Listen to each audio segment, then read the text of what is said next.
Hello दोस्तों, कैसे हैं आप सभी का स्वागत है अपने ही यूट्यूब चैनल साइंस ऑफ आसान में। आज अब हम अपनी सीरीज को कंटिन्यू करते हैं एंड आज के सेशन में हम चैप्टर नंबर 2 के कुछ टॉपिक डिस्कस करेंगे, जिसमें फर्स्ट टॉपिक है What do all acids and all bases have in common? That means सारे एसिड्स एंड सारे बेसिस में क्या ऐसी चीज होती है जो कि हमारी क्या होती है, कॉमन होती है। हम उसको एक्सप्लेन करेंगे with the help of activity that is 2.8। इसकी एक्टिविटी के अंदर हमने क्या किया है, हमने सॉल्यूशंस लिए हैं glucose, alcohol, hydrochloric acid and sulphuric acid का। 2 नेल्स को ऑन द कॉर्क हमने फिक्स किया है एंड प्लेस किया है कॉर्क को इन 100 ml के बीकर के अंदर। फिर नेल्स के जो 2 टर्मिनल्स हैं उनको हमने कनेक्ट किया है to the 6 volt battery through a bulb and a switch. उसके बाद इस बीकर के अंदर हमने कुछ अमाउंट में डाइल्यूट HCl ऐड किया एंड स्विच ऑन किया। फिर रिपीट करेंगे हम एक्सपेरिमेंट को। पहले हमने HCl यूज किया, फिर हम H2SO4 यूज करेंगे, फिर हम ग्लूकोज यूज करेंगे और अल्कोहल यूज करेंगे।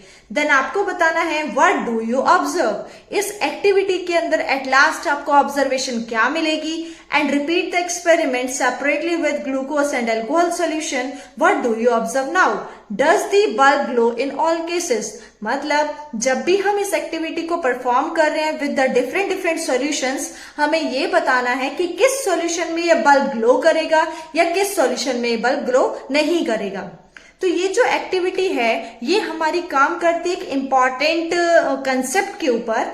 जब हमने सॉल्यूशन के अंदर डाइल्यूट HCl ऐड किया, ठीक है, डाइल्यूट HCl का सॉल्यूशन जब हमने ऐड किया तो जो HCl सॉल्यूशन होता है वो हमें पता है एसिडिक होता है। तो HCl हमारा ब्रेक होके H positive and Cl negative ions produce करता है। तो ऐसा कोई भी सॉल्यूशन जो कि H पॉजिटिव या फिर OH नेगेटिव आयंस प्रोड्यूस करे, तो आयंस के प्रोड्यूस होने की वजह से यहाँ पे करंट का फ्लो होता है।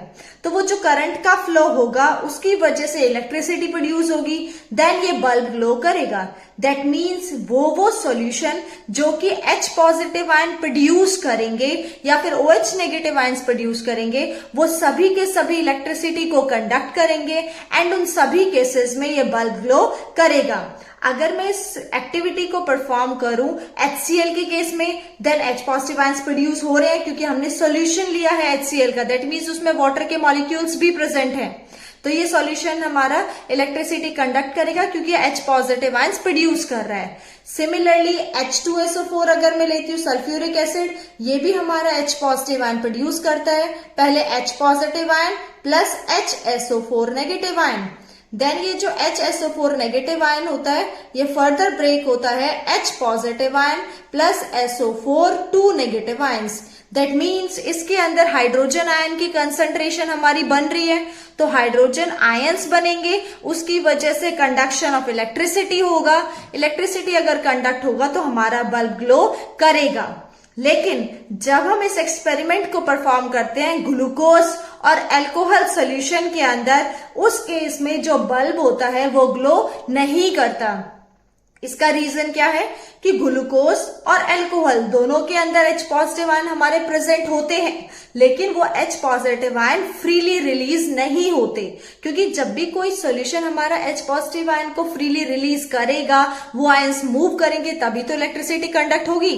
That means glucose and alcohol solution के केस में जो बल्ब है वो ग्लो नहीं करेगा। क्लियर? नाउ अब हम पढ़ेंगे what happens to an acid or base in a water solution. That means अगर मैं एसिड या फिर बेस को वाटर के सॉल्यूशन के अंदर ऐड करूं तो मुझे क्या ऑब्जर्वेशन फील होगी। इसको हम समझेंगे with the help of activity 2.9। Take about 1 gram solid NaCl in a clean and dry test tube। हमने एक टेस्ट ट्यूब ली, उस टेस्ट ट्यूब के अंदर ध्यान से सुनना, हमने 1 ग्राम सॉलिड NaCl, दैट मीन्स जो नमक है वो हमने सॉलिड फॉर्म के अंदर एक टेस्ट ट्यूब में ले लिया जो कि ड्राई टेस्ट ट्यूब है। उसके अंदर सम कंसंट्रेटेड सल्फ्यूरिक एसिड ऐड किया। इसके अंदर हमने क्या ऐड किया है, कंसंट्रेटेड सल्फ्यूरिक एसिड। वो क्या होता है, कंसंट्रेटेड H2SO4। देन आपसे पूछा गया है what do you observe.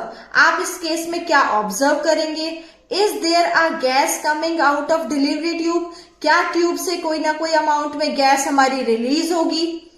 Test the gas evolve successively with the dry and wet blue litmus paper, इससे जो भी गैस हमारी प्रोड्यूस होगी वो हमारा ब्लू लिटमस पेपर में क्या टेस्ट शो करेगी। किस केस में जो लिटमस पेपर है वो क्या इस केस में लिटमस पेपर का कलर चेंज होगा। अब इस एक्टिविटी के बेसिस में हमें dry HCl gas and HCl solution के बारे में इन्फर करना है। सो ध्यान से समझिएगा, बहुत इंपॉर्टेंट कंसेप्ट है। जब हमने 1 ग्राम सॉलिड NaCl लिया, उसमें कंसंट्रेटेड H2SO4 ऐड किया, दैट मीन्स यहाँ पे हमने बिल्कुल भी वाटर ऐड नहीं किया है। तो जब मैं NaCl की रिएक्शन H2SO4 के साथ कराऊंगी तो यहां से जो गैस प्रोड्यूस होगी वो हमारी कौन सी गैस प्रोड्यूस होती है, HCl गैस। ठीक है, यहाँ पे हमारी HCl की फॉर्मेशन होगी, फिर हमारी जो गैस प्रोड्यूस होगी वो हमारी कौन सी गैस होगी, hydrogen gas. Now at 2.21 what happens to an acid or base in a water solution, अगर मैं एसिड या फिर बेस को वाटर के सॉल्यूशन में ऐड करूं तो क्या होगा, ये हम समझते हैं with the help of activity 2.9।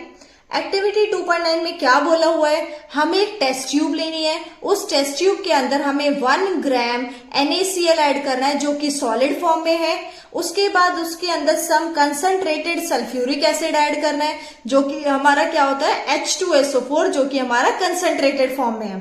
फिर आपसे बोला गया है आप क्या ऑब्जर्व करेंगे, क्या उसमें कोई गैस हमारी प्रोड्यूस होगी coming out of delivery tube.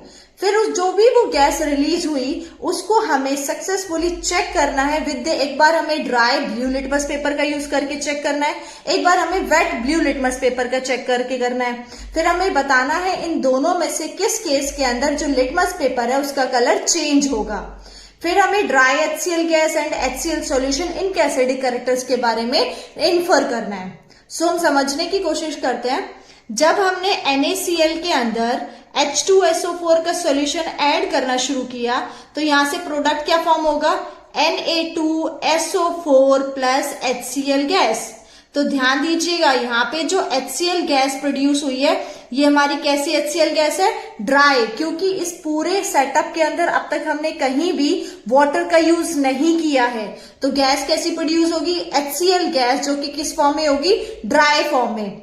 HCl gas produce हो गई डिलीवरी ट्यूब के थ्रू। अब हम अलग अलग टाइप के लिटमस पेपर यूज करेंगे। HCl गैस है वो हमारी कैसी है, ड्राई फॉर्म में।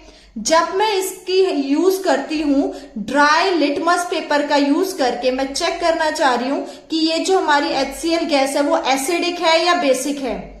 तो यहाँ पे HCl गैस भी ड्राई है और जो लिटमस पेपर है वो भी ड्राई है। तो उस टाइम पे जो ड्राई लिटमस पेपर है ब्लू कलर का, उसके अंदर कोई भी कलर चेंज नहीं आएगा। क्यों, क्योंकि जो HCl गैस है वो ड्राई फॉर्म में है, उसमें H positive and Cl negative ions केवल तभी एग्जिस्ट करेंगे जब इसके अंदर एक्वस सॉल्यूशन होता। ठीक है, इसका मतलब जो HCl होता है वो ड्राई फॉर्म में H positive and Cl negative ions की फॉर्म में फ्री नहीं होता। अगर यहाँ पे एक्वस सॉल्यूशन होता या फिर ये मॉइस्ट होता या वाटर प्रेजेंट होता तो HCl हमारा प्रेजेंट होता H positive and Cl negative की फॉर्म में, तो ये इजीली कलर चेंज कर देता। और जब सेकेंड केस में मैं मॉइस्ट लिटमस पेपर यूज कर रही हूं, दैट मीन्स उस लिटमस पेपर के अंदर हमारा कुछ ना कुछ अमाउंट में वाटर प्रेजेंट है, तो कलर चेंज हो जाएगा red litmus to blue litmus to red litmus. ठीक है, तो इसका मतलब जब भी ड्राई HCl गैस होगी वो लिटमस पेपर के सॉल्यूशन का कलर चेंज नहीं करेगी। तो यहां तक अभी हमने क्या देखा कि जो HCl होता है वो एसिड तो होता है, लेकिन ये H पॉजिटिव आयन को रिलीज करता है only in the presence of water. जब HCl है उसकी रिएक्शन वाटर के साथ की जाती है तो ये HCl ब्रेक हो जाता है H positive and Cl negative ions में। H पॉजिटिव आयन को ले लेते हैं H2O, तो यहाँ पे हमारा बन जाता है हाइड्रोनियम आयन, जो कि हमारा क्या होता है H3O पॉजिटिव। ये हमारा क्या हो गया, हाइड्रोनियम आयन। इसका मतलब जो हाइड्रोजन आयंस होते हैं वो कभी भी अलोन एग्जिस्ट नहीं करते, ये वाटर मॉलिक्यूल्स के साथ जुड़ के H3O पॉजिटिव फॉर्म करते हैं, जिसका नाम हमारा क्या होता है, हाइड्रोनियम आयन। सिमिलरली अगर मैं NaOH यानी कि कोई बेस ले लूं, उसकी वाटर के साथ रिएक्शन कराऊं वाटर की प्रेजेंस में, तो ये जो NaOH होता है ये ब्रेक हो जाता है to the Na positive and OH negative. ठीक है, आई होप यहां तक क्लियर हो गया होगा आपको। सो हम अनदर एग्जांपल लेते हैं, दैट इज KOH। वो हमारा क्या होता है, पोटेशियम हाइड्रोक्साइड। अगर मैं उसको वाटर के अंदर डिसॉल्व करूं तो वो डिसॉल्व हो जाता है एंड ब्रेक हो जाता है into the ions, that is K positive and OH negative. Similarly, MgOH2 that is magnesium hydroxide in the presence of water ये break हो जाता है into ions magnesium ion Mg2 positive and 2OH negative। इसका मतलब जो basis होते हैं वो जनरेट करते हैं OH नेगेटिव आयन। देखिए जो एसिड होते हैं वो हमारे क्या प्रोड्यूस करते हैं, H पॉजिटिव आयन, एंड जो बेस होते हैं वो हमारे क्या प्रोड्यूस करते हैं, OH नेगेटिव आयन, जिसको हम क्या बोलते हैं, हाइड्रोक्साइड आयन। तो मैं यहाँ पे एक स्टेटमेंट बोल सकती हूँ, जो भी बेस वाटर के अंदर सोल्यूबल होता है उन सारे बेसिस को हम क्या बोलते हैं, एल्कलीज। इसका मतलब सारे के सारे जो बेस होते हैं वो वाटर के अंदर डिसॉल्व नहीं होते, केवल कुछ ही बेस होते हैं जो वाटर के अंदर डिसॉल्व होते हैं, तो उन्हीं बेसिस को हम क्या बोलते हैं, एल्कलीज। नाउ हमने एसिड एंड बेस दोनों डीप में स्टडी कर लिया है कि जो एसिड्स होते हैं वो H पॉजिटिव आयन रिलीज करते हैं एंड जो बेस होते हैं वो OH नेगेटिव आयन रिलीज करते हैं। अब हम एक बार पढ़ चुके हैं ऑलरेडी अपने प्रीवियस सेशन में न्यूट्रलाइजेशन रिएक्शन। न्यूट्रलाइजेशन रिएक्शन हमारी क्या थी, जब भी एसिड बेस के साथ रिएक्ट करता है तो वो हमारा क्या प्रोड्यूस करता है, सॉल्ट प्लस वाटर। ठीक है, तो मैं फॉर एन एग्जाम्पल मैं ले लेती हूँ HCl एसिड, मैंने बेस ले लिया NaOH that is sodium hydroxide. तो ये जब भी आपस में रिएक्ट करते हैं तो होगा क्या, यहाँ पे chloride ion and sodium ion ये दोनों आपस में रिएक्ट करके NaCl फॉर्म करते हैं, जो कि क्या होता है, सॉल्ट, एंड बच क्या गया यहाँ पे H positive ion and OH negative ion. H positive and OH negative आपस में मिलके फॉर्म करते हैं वाटर। सो न्यूट्रलाइजेशन रिएक्शन क्या होती है, जब भी एसिड एंड बेस उनको आपस में रिएक्ट करा जाए तो जो प्रोडक्ट है वो हमारा सॉल्ट एंड वाटर फॉर्म हो, उस रिएक्शन को हम क्या बोलते हैं, न्यूट्रलाइजेशन रिएक्शन। ठीक है, अब एक इंपॉर्टेंट कंसेप्ट है, देखिए जब भी हमारा, अब मैं आपसे एक चीज पूछूं, अगर क्वेश्चन पूछती हूँ, क्या ये पॉसिबल है कि मैं एसिड में वाटर ऐड करूं, एसिड इन वाटर, यानी कि मैं वाटर के अंदर एसिड ऐड करूं या फिर वाटर इन एसिड ऐड करूं, इन दोनों से मुझे क्या करना चाहिए जब मैं प्रैक्टिकल्स परफॉर्म कर रही हूं, या मुझे किस चीज का ध्यान रखना चाहिए। तो सबसे पहली बात, जब भी मैं एसिड या बेस उसको जब मैं वाटर के अंदर डिसॉल्व करती हूँ तो ये जो प्रोसेस होती है ये बहुत ज्यादा एक्सोथर्मिक प्रोसेस होती है।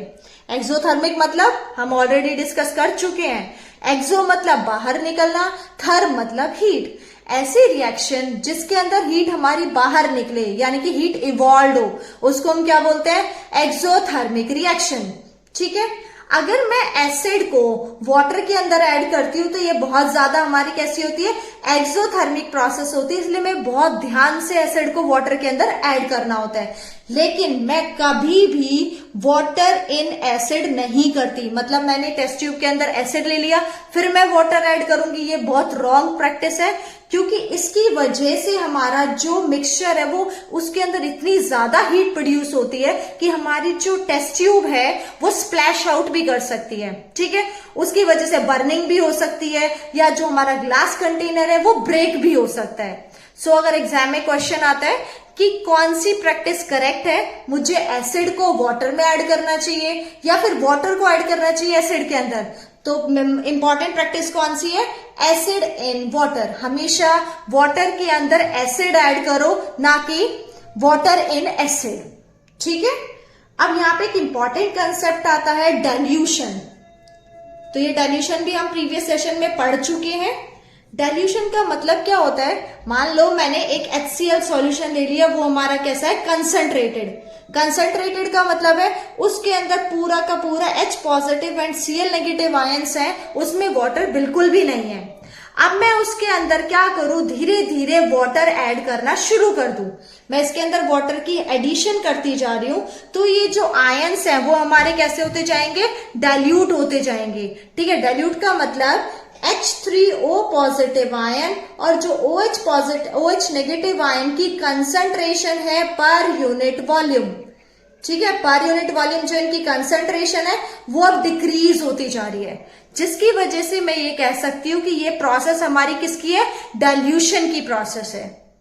ठीक है, एक इंपॉर्टेंट कंसेप्ट है कि थ्योरी में आप जो भी पढ़ें उसके साइड के साइड आप क्वेश्चंस की प्रैक्टिस भी करते रहें, जिससे आपका कंसेप्ट है वो बिल्कुल क्लियर हो जाएगा।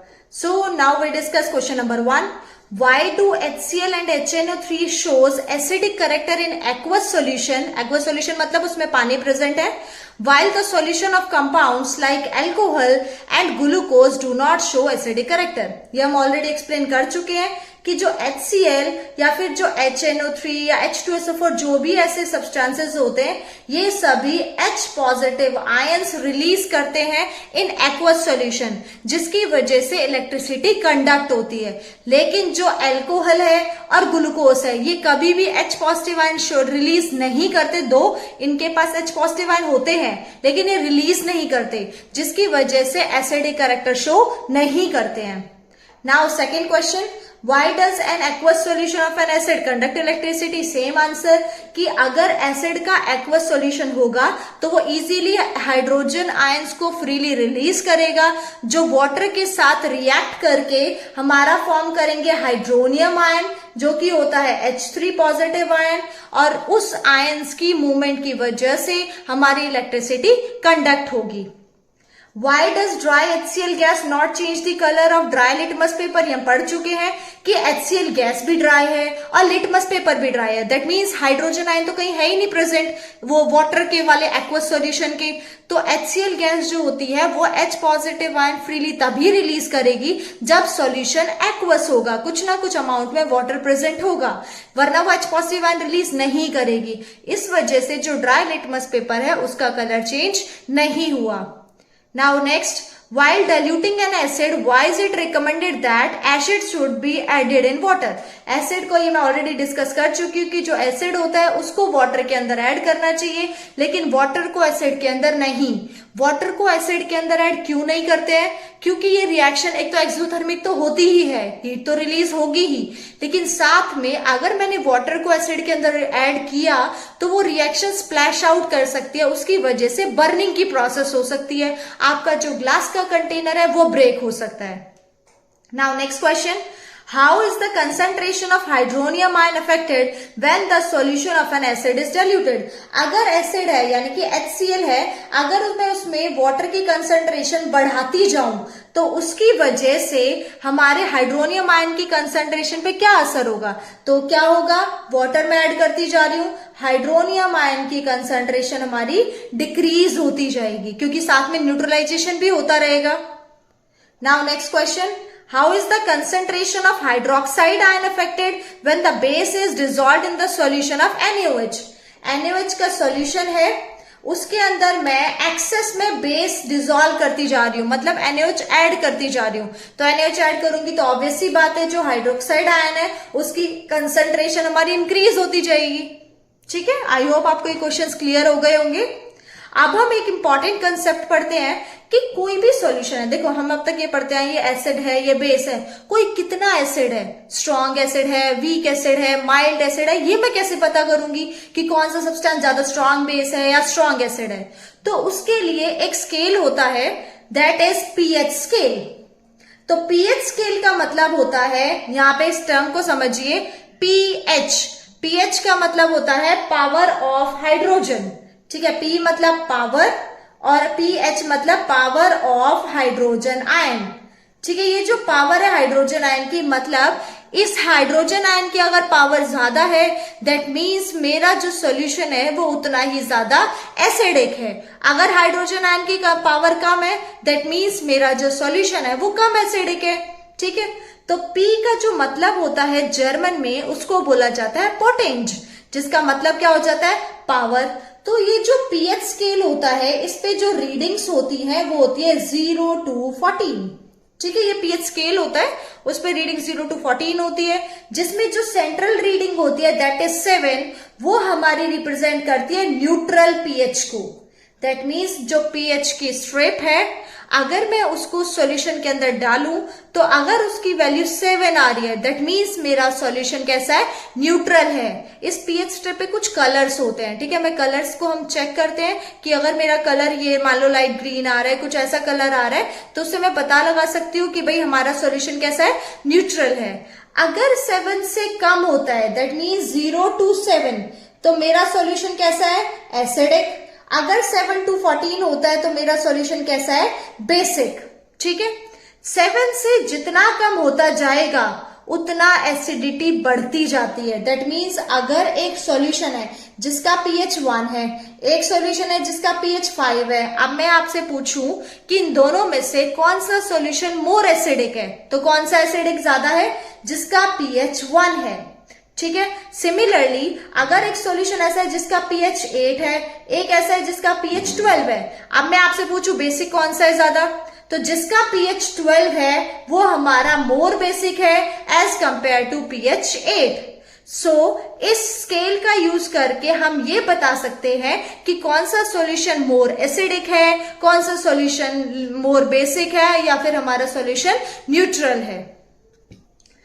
हम ये कह सकते हैं कि किसी भी सॉल्यूशन की जो एसिडिटी या फिर जो बेसिसिटी होती है वो हमारी डिपेंड करती है number of H positive and OH negative ions के ऊपर, कि अगर हमारे सॉल्यूशन के अंदर ज्यादा H पॉजिटिव आयन प्रोड्यूस हो रहे हैं दैट मीन्स हमारा सॉल्यूशन मोर एसिडिक होगा। अगर H पॉजिटिव आयन की कंसंट्रेशन कम होती है तो वो हमारा वीक एसिड हो जाता है। अब देखिए, ये हम कुछ एग्जाम्पल्स हैं जो आप डेली लाइफ से कर सकते हैं कि पीएच की स्ट्रिप लीजिए, उसमें से इनमें से कुछ भी आप करके देखिए कि पीएच का कलर, स्ट्रिप का कलर कैसा आ रहा है, फिर हम यहाँ से मैच कर सकते हैं कि हमारा सॉल्यूशन कलर को देख के कि वो एसिडिक है या फिर कलर कैसा है, बेसिक है। जैसे एग्जाम्पल देखिए, गैस्ट्रिक जूस एसिडिक होता है तो आप गैस्ट्रिक जूस का तब भी पीएच स्ट्रिप से टेस्ट करेंगे तो उसका कलर कुछ ऐसा ऑब्जर्व होगा। ठीक है, अब हम बात करते हैं importance of pH in everyday life. हमारी डेली लाइफ के अंदर भी पीएच की बहुत इंपॉर्टेंस होती है कि हम पीएच डिटरमाइन करें, उससे हम बहुत सारे केसेस होते हैं उनको सॉल्व कर सकते हैं। जैसे for an example, are plants and animal pH sensitive? क्या जो प्लांट्स और एनिमल्स होते हैं क्या वो पीएच सेंसिटिव होते हैं? देखिए, अब हमें पता है जो नॉर्मल हमारी बॉडी होती है वो वर्क करती है in the pH range 7 to 8, 7 to 7.8 near about हमारी बॉडी वर्क करती है पीएच रेंज में। अब जब भी पीएच, ये इंपॉर्टेंट कंसेप्ट है, जब भी रेन वाटर का जो पीएच है वो 5.6 से कम हो जाता है तो उस रेन को क्या बोला जाता है, एसिड रेन। इंपॉर्टेंट है 1 मार्क क्वेश्चन के लिए, दोबारा रिपीट कर देती हूँ। एसिड रेन क्या होता है, देखो रेन एसिडिक है, दैट मीन्स उस पानी के अंदर, उस रेन के अंदर H पॉजिटिव आयन की कंसंट्रेशन ज्यादा है, 7 से कम पीएच है। तो जब भी पीएच रेन वाटर का 5.6 से कम होगा वो रेन हमारी कैसी होगी, एसिड रेन। और जब भी एसिड रेन होती है तो उसकी वजह से वो पानी कहाँ जाएगा, रिवर्स में जाएगा। रिवर में जाके वो जो रिवर्स के पानी का जो पीएच है उसको कम करेगा। अब हर लिविंग ऑर्गेनिज्म का कुछ एक रेंज होता है जिस पीएच में उसकी बॉडी सर्वाइव कर सकती है। अगर मान लो पीएच ज्यादा कम हो गया तो हमारे जो एक्वेटिक ऑर्गेनिजम्स है उनकी सर्वाइवल में बहुत प्रॉब्लम आएगी, है ना, उनकी सर्वाइवल बहुत ज्यादा डिफिकल्ट हो जाती है।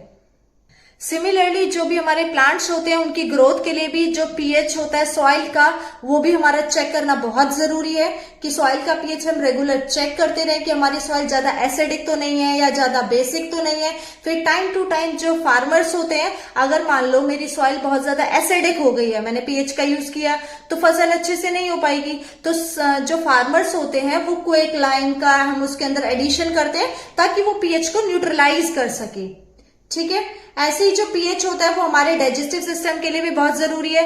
हमें पता है कि जो हमारा स्टमक है उसके अंदर HCl प्रोड्यूस होता है। वो जो HCl यानी कि हाइड्रोक्लोरिक एसिड होता है वो हमारे फूड को डाइजेस्ट करने में हेल्प करता है। लेकिन अगर हमारे स्टमक के अंदर HCl की कंसंट्रेशन बढ़ जाए या too much of acid produce हो जाए तो उसकी वजह से क्या होगा, एसिडिटी। अब एसिडिटी होगा तो हमें पेन का सामना करना पड़ेगा, इरिटेशन होगी। तो उस एसिडिटी को बैलेंस करने के लिए हम क्या यूज करते हैं, एंटा एसिड।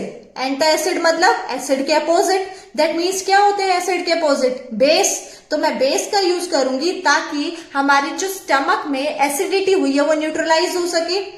दीज एंटाएसिड्स होते हैं वो न्यूट्रलाइज कर देते हैं एक्सेस एसिड को। तो एक एग्जाम्पल है मैग्नीशियम हाइड्रोक्साइड। तो जो मैग्नीशियम हाइड्रोक्साइड होता है दैट इज MgOH2, इसका दूसरा नाम हमारा क्या होता है?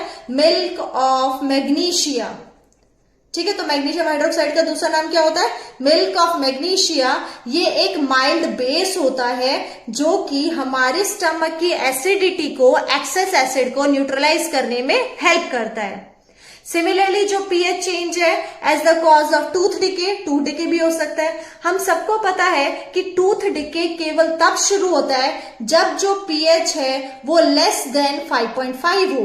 अगर हमारे माउथ का पीएच 5.5 से कम हो जाए तो हमारा टूथ डिके शुरू हो जाता है। अब मैं आपसे पूछूं, जो हमारा टूथ होता है, टूथ इनेमल होता है, वो किसका बना होता है? वो हमारा बना होता है कैल्शियम हाइड्रोक्साइड एपेटाइट का। ये वाटर के अंदर डिसॉल्व तो नहीं होता क्योंकि बहुत हार्डेस्ट सब्सटेंस होता है, लेकिन अगर पीएच 5.5 से कम होता जाए तो इसका कोरोजन शुरू हो जाता है, ये ब्रेक होना शुरू हो जाता है। ऐसा क्यों?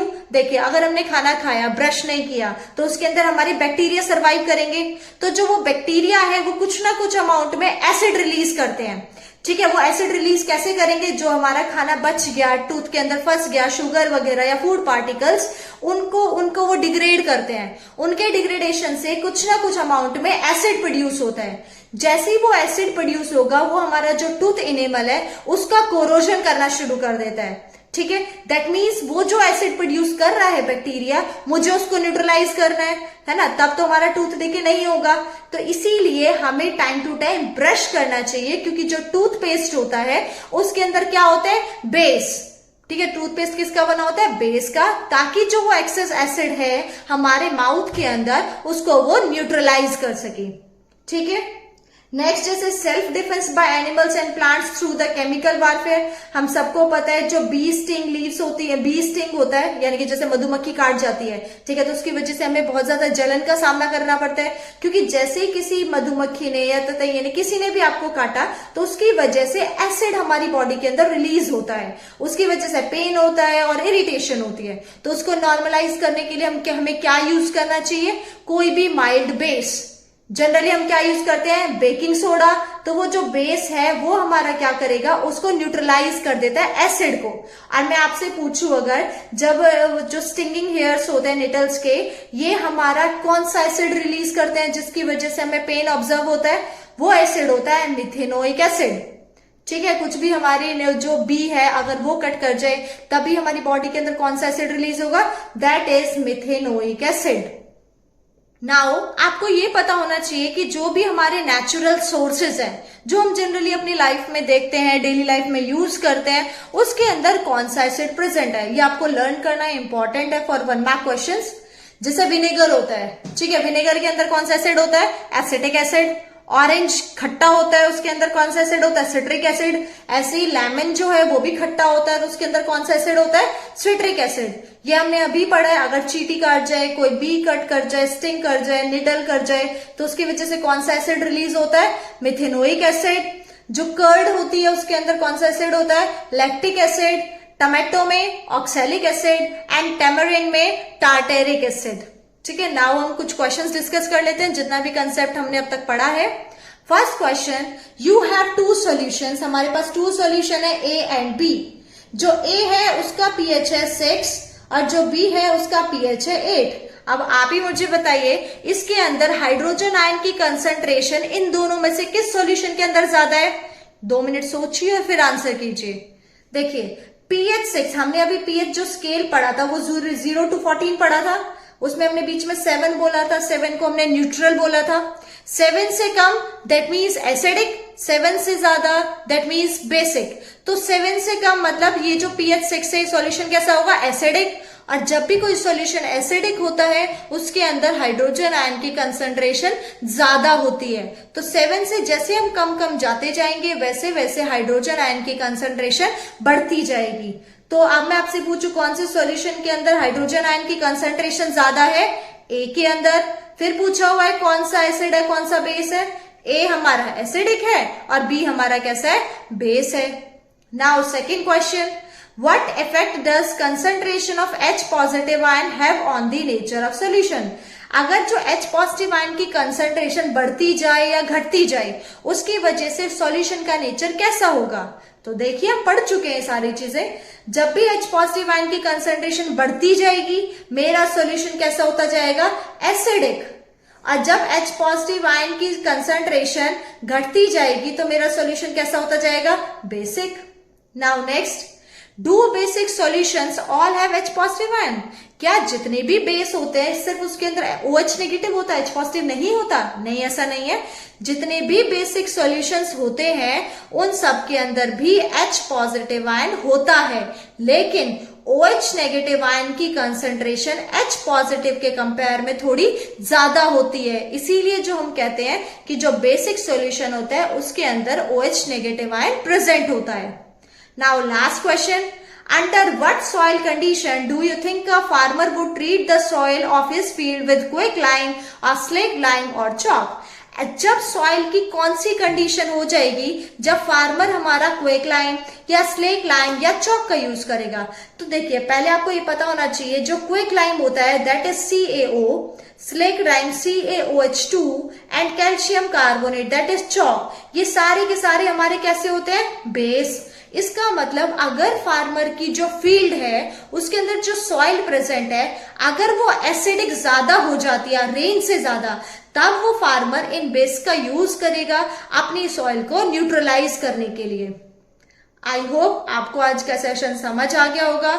So like, share and subscribe करना ना भूलें।